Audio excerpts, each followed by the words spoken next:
አምስተኛ ከልክ ያለፈ ወላጅነት ወይም አንዳንድ ጊዜ እንደሚባለው ኦቨር ፓረንቲንግ ወይም ሄሊኮፕተር ፓረንቲንግ። እነዚህ ወላጆች ከልክ በላይ ልጆቻቸው ላይ ያተኩራሉ። አዘውትረውም የህይወታቸውን ጥቃቅን ክፍሎች ይከታተላሉ። ከውድቀት እንዲሁም ከጉዳትም ይከላከሏቸዋል።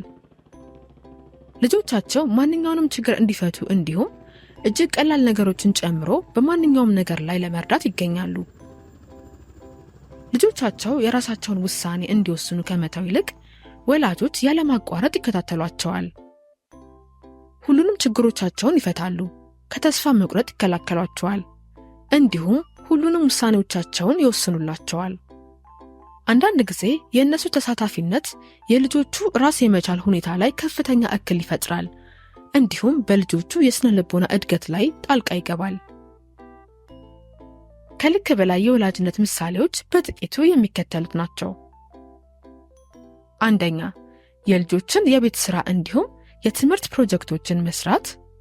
መምህራኖች ጋር ደውሎ ለልጆች የተሻለ ውጤት እንዲሰጥ መጠየቅ። ሶስተኛ፣ ልጆችን አጅቦ ወደ ስራ ቃለ መጠይቅ መሄድ። አራተኛ፣ ልጆች በጥቂቱ አልገፋ ያላቸውን ወይም ከበድ ያላቸውን ስራ ወስዶ መስራት።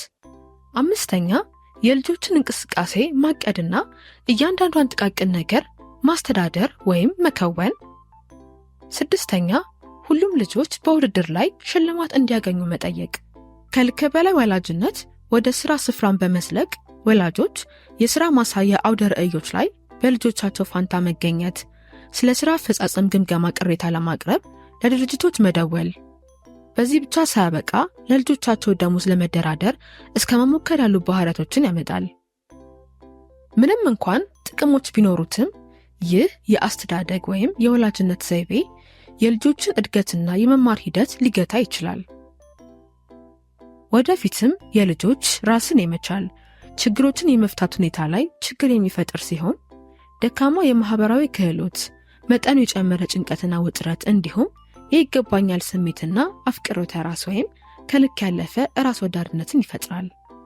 እነዚህ ዋና ዋና ዘይቤዎች የተለያዩ የአስተዳደግ አይነቶች የልጆች እድገት ላይ ያላቸውን ተጽዕኖ ለመረዳት አዘውትረው ጥቅም ላይ የሚውሉ ማዕቀፎች ናቸው።